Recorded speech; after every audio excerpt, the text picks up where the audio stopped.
کیا تم یہ گمان کرتے ہو کہ تم ایسے ہی بغیر آزمائش کے جنت میں داخل کر دیے جاؤ گے؟ حالانکہ تمہارے اوپر ان لوگوں جیسی آزمائش ابھی تک نہیں آئی جو تم سے پہلے مومن گزر چکے ہیں۔ اب اللہ رب العزت خطاب کر رہا ہے، کس سے خطاب کر رہا ہے؟ صحابہ کرام سے خطاب فرما رہا ہے کہ ابھی تمہارے اوپر وہ مصیبت نہیں آئی اور وہ آزمائش نہیں آئی جو تم سے پہلے نبیوں کی امتیں تھیں، ان کے صحابی تھے، جو مصائب ان پر آئے اور جو آزمائشیں ان پر آئیں، وہ مصائب اور وہ آزمائشیں تم پر نہیں آئیں۔ تو اللہ تعالیٰ صحابہ سے خطاب کر رہے ہیں، صحابہ کی وساطت سے، اسی طرح تابعین سے خطاب ہو رہا ہے، اتباع تابعین سے خطاب ہو رہا ہے، اور اسی طرح سلف صالحین سے خطاب ہو رہا ہے۔ اور اللہ رب العزت نے پھر فرمایا کہ وہ جو پہلے انبیاء کی امتیں تھیں انہیں طرح طرح کی سختیاں دیکھنی پڑیں، طرح طرح کی سختیوں سے گزرنا پڑا۔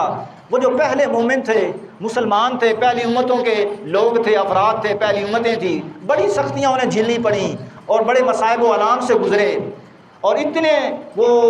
یعنی ہلا دیے گئے مصائب و آلام میں اور سختیوں میں، مصائب و آلام میں اتنے ہلا دیے گئے، تو قرآن کہتا ہے زلزلوا حتی، اتنے ہلا دیے گئے،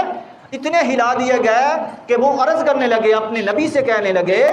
کہ آپ تو کہتے تھے کہ اللہ کی مدد آئے گی، متی نصر اللہ، متی نصر اللہ، اللہ کی مدد کہاں گئی، اللہ کی مدد کہاں گئی؟ وہ اپنے نبی سے کہنے لگے کہ اللہ کی مدد کہاں گئی؟ تم تو کہتے تھے کہ اللہ کی مدد آئے گی، اللہ کی مدد آئے گی، تو اللہ کی مدد کہاں گئی؟ یعنی اتنے مصائب ان پر آئے اور اتنی آزمائشیں آئیں جو حضور کی امت سے پہلی امتیں تھیں،